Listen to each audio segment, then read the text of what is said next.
নমস্কাৰ বায়ো Assamese YouTube চেনেললৈ আপোনালোকক স্বাগতম জনালোঁ। আজি আমাৰ মাজত অতিথি হিচাপে আছে অসমৰ এগৰাকী জনপ্ৰিয় অভিনেত্ৰী প্ৰস্তুতি পৰাশৰ। আজি আমি প্ৰস্তুতি বা বহুতো কথা আপোনালোকৰ আগত দাঙি ধৰিব চেষ্টা কৰিম। বা আপুনি যদি অনুমতি দিয়ে আমি আপোনাৰ কিছুমান নজনা কথা আমি ৰাইজৰ আগত দাঙি ধৰিব চেষ্টা কৰিম। প্ৰথমতেও আপোনাৰ বাল্যকালৰ মাজলৈ আপোনাৰ জন্ম ক'ত হৈছিল? মোৰ জন্ম যোৰহাটৰ মালোৱালি বুলি এটা অঞ্চলত মই মোৰ শৈশৱ পাৰ কৰিছোঁ। যোৰহাটৰ মালোৱালি এটা বৃহৎ চুবুৰী, হয়, প্ৰায় 40-45 ঘৰ এটা চুবুৰী, খুব সামাজিক দায়বদ্ধতা থকা এটা চুবুৰী। তাত মালোৱালিত মই একদম সৰুৰ পৰা মই গ্ৰাজুৱেশ্যন লেভেললৈকে মই সেইখিনি সময়ত কটাইছোঁ তাতে।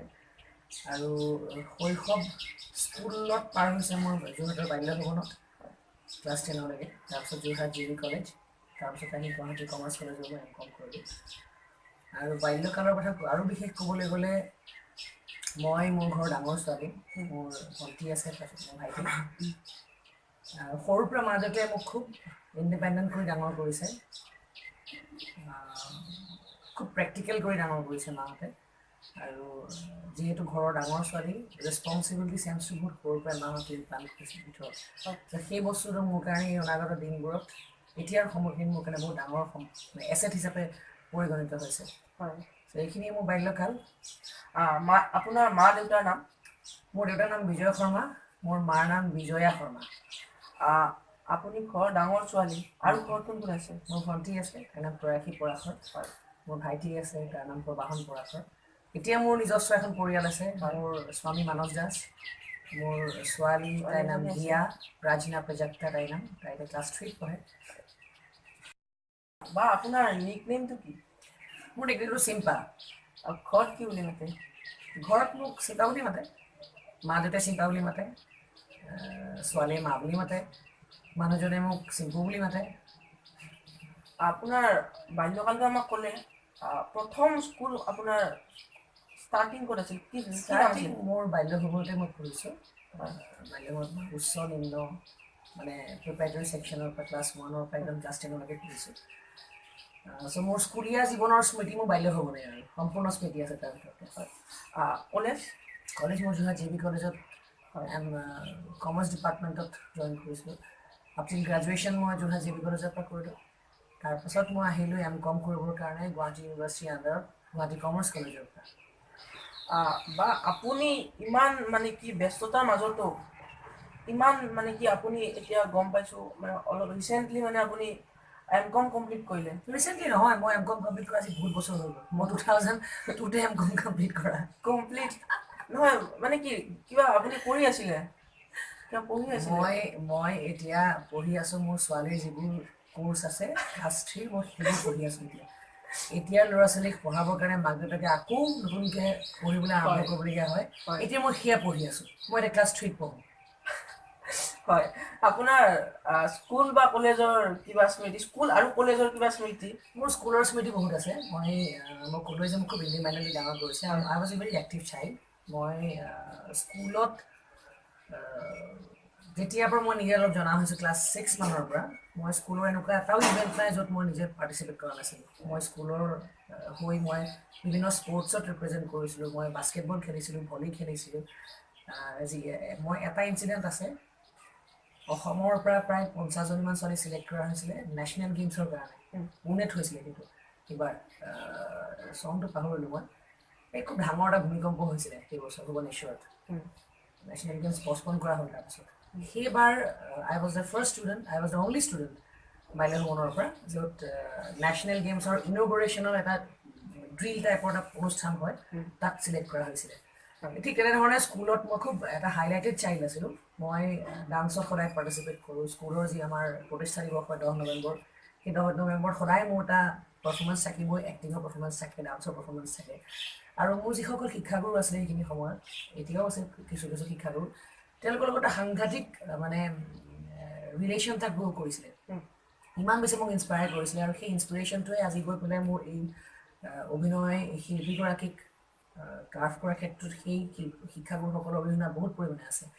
আৰু এই স্কুলৰ সময়খিনিত যে মই এক্টিভ আছিলোঁ বা যিকোনো এটা কামত মই সহজে ওলাই গুচি যাওঁ বা কৰিবলৈ আগবাঢ়ি যাওঁ আগ্ৰহ আছিলোঁ সেই গুণটোৱে বা সেই নেচাৰটোৱে কিন্তু মোক বহুত সহায় কৰিছে প্ৰেক্টিকেল লাইফত মোক খুব ষ্ট্ৰংকৈ নিজক বিল্ড আপ কৰিব বৰ্তমান গতিকে মই ভাবোঁ যে প্ৰত্যেকজন ষ্টুডেণ্টে কিন্তু এই পঢ়ি থকা সময়খিনিত সংকোচ চবৰে থাকে প্ৰত্যেকজন ষ্টুডেণ্টে কিন্তু এই পঢ়ি থকা সময়খিনিত চব বস্তু এক্সপিৰিয়েঞ্চ কৰিব লাগে স্পৰ্টছত নিজক অলপ ইনভলভ কৰাব লাগে পঢ়া শুনাটো লাগিব একদম first and foremost thing is education তাৰ আশে পাশে কিন্তু কিছুমান বস্তু আমি এনেকুৱা হয় যে এইটো মোৰ নহয় মই আগবাঢ়ি নাযাওঁ কোনটো দিশৰ কাৰণে আমি এক্সপাৰ্ট হ'ম এইটো পিছত দেখা যাব কিন্তু পাৰ্টিচিপেশ্যনটো বৰ ইম্পৰ্টেণ্ট হৈ যায় পাৰ্টিচিপেশ্যনটো থাকিলে মানুহৰ এটা নিজৰ ছেল্ফ কনফিডেঞ্চটো গ্ৰ' কৰাত সহায় কৰে কি সুধিছিলে আৰু আপোনাৰ এইখিনিও মানে এতিয়া কামত দি আছে এইটো কৈছোঁ মই এতিয়াও এইখিনি মোৰ কামত দি আছে কাৰণ মই যি সেই এক্টিভনেছটো আছিলে এতিয়াও মই আম ভেৰি এক্টিভ টুডে অলছ' আৰু সেই এক্টিভনেছটো সৰুতেই মানুহৰ এটা বাচ্ছাৰ মূৰত সৰুতেই বস্তুবোৰ সোমায় তাৰপিছতে সেইবোৰ গ্ৰেজুৱেলি ডেভেলপ হৈ গৈ থাকে গতিকে মই মোৰ মানে ঈশ্বৰক মই ধন্যবাদ জনাওঁ মোৰ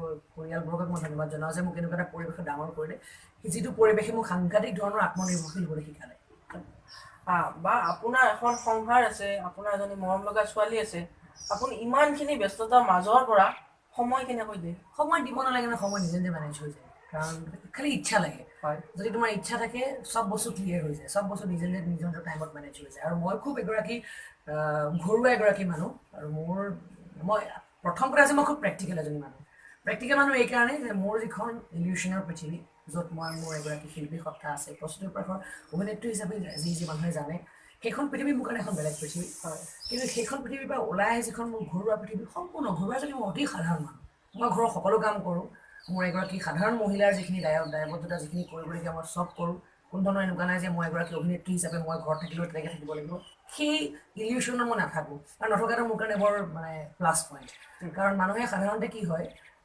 যেতিয়া আমি এখন কল্পনাৰ পৃথিৱীত অহৰহ বিচৰণ কৰি ফুৰোঁ তেতিয়াহ'লে আমাৰ বহুত বস্তুৰ পৰা আমি আঁতৰি ঘূৰি ফুৰিবলগীয়া হয় আৰু সেই নাথাকোঁ কাৰণেই চাগে মোৰ চব বস্তু মেনেজ হৈ যায় আজি মই প্ৰফেচনেলি কাম কৰি আছোঁ এইখিনি সময়ত মই খুব ফুল হাৰ্টেডলি ডেডিকেটলি মই প্ৰফেচনেলি কাম কৰিবলৈ চেষ্টা কৰিছোঁ আৰু যিখিনি সময়ত মই ঘৰত থাকোঁ সেইখিনি সময়ত মই সম্পূৰ্ণ মোৰ ছোৱালীজনীৰ মাক মোৰ স্বামীৰ পৰিবাৰ মোৰ ঘৰখনৰ এগৰাকী মানুহ মই তেনেকৈয়ে থাকিবলৈ চেষ্টা কৰোঁ চ' গতিকে চামাও টাইমখিনি মেনেজ হৈ যায় আৰু ছেকেণ্ড কথাটো হৈছে কি যিটো পৰ্যায়ত আজি মই কষ্ট কৰি থাকোঁ মই সেইটো গৌৰৱ কৰি ক'ব পাৰোঁ যে মই অভিনয় ভাল কৰোঁ বেয়া কৰোঁ মই মোৰ কামখিনি ঠিকেই কৰোঁ নকৰোঁ সেইটো পিছৰ কথা কিন্তু মই সাংঘাতিক কষ্ট কৰোঁ কিন্তু সেই কষ্টটো মোৰ কাৰণে ডেডিকেশ্যন আৰু মই বিশ্বাস কৰোঁ যে মানুহে যি কামেই নকৰোঁ কিয় আমি either it's your professional work either it's your personal work লাগিলে এই ইণ্টাৰভিউটো হওক প্ৰত্যেকটো বস্তু যদি আমি ফুল হাৰ্টেডলি কৰিবলৈ চেষ্টা কৰোঁ তেতিয়াহ'লে সেই বস্তুটোৰ মজাটো সদায় বেলেগ হৈ যায় এইটো মোৰ পৰা এটা মানে মোৰ ফালৰ পৰা এটা অনুৰোধ সকলোকে যে সুখী হৈ থাকিবৰ কাৰণে মানুহক বহুত ডাঙৰ বস্তু নালাগে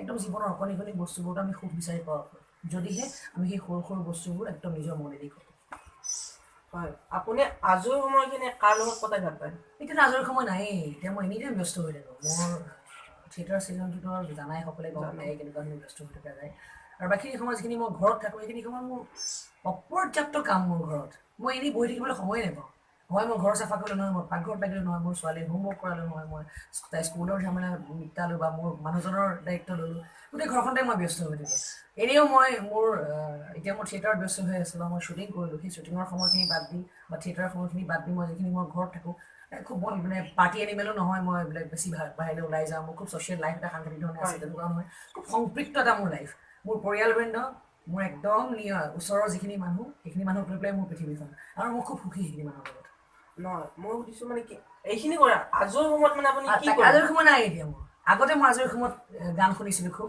মই গজল শুনি খুব ভাল পাওঁ এতিয়াও মই ভাল পাওঁ শুনি আজৰি সময়ত মোৰ সেইখিনি সময়ত যেতিয়া মই গাড়ীত ট্ৰেভেল কৰাৰ সময়খিনি মোৰ আজৰি সময় সেইখিনি সময়ত মই কেতিয়াবা শুওঁ আৰামত নিশ্চিন্তটো হ'ব নোৱাৰোঁ সেইখিনি সময়তো বহুত মানে ইমাজিনেশ্যন আহি থাকে আৰু গাড়ীত গৈ থকা সময়খিনি যেতিয়া মই থিয়েটাৰ কৰি ঘৰলৈ গৈ থাকোঁ সদায় মই অহা যোৱা কৰোঁ ঘৰলৈ সেইখিনি সময়ত মই গান শুনি ভাল পাওঁ গজল শুনো মিঠা গানবোৰ পুৰণা গানবোৰ শুনি মই ভাল পাওঁ এটা সময়ত মই পেইণ্টিং কৰিছিলোঁ সেইটো মোৰ এটা চখ আছিলে সেইটোকে বাদ কৰিলে ব্যস্ততাৰ মাজত আৰু বাকী আজৰি সময় মোৰ ছোৱালীজনীৰ লগত কটাই ভাল পাওঁ মই এতিয়া তাইৰ লগত যুঁজি ভাল পাওঁ তাইৰ লগত কৰি ভাল পাওঁ হাঁহি ভাল পাওঁ তাইৰ লগত কাজিয়া কৰি ভাল পাওঁ হয় সকলোৰে লাইফত বেষ্ট ফ্ৰেণ্ড থাকে আপোনাৰো নিশ্চয় আছে মানে কি আপোনাৰ ইমানখিনি মই খুব এগৰাকী মানে আৱৰণত থকা মানুহ মই I am a very good listener মই সকলোৰে কাৰণে মই খুব ভাল বন্ধু কিন্তু মোৰ একদম নিকটতম বন্ধু খুব কম আছে মই এনেকুৱা এজনী মানুহ যে মোৰ সদায় এটা ষ্ট্ৰং নেচাৰ মানুহে দেখি থাকে,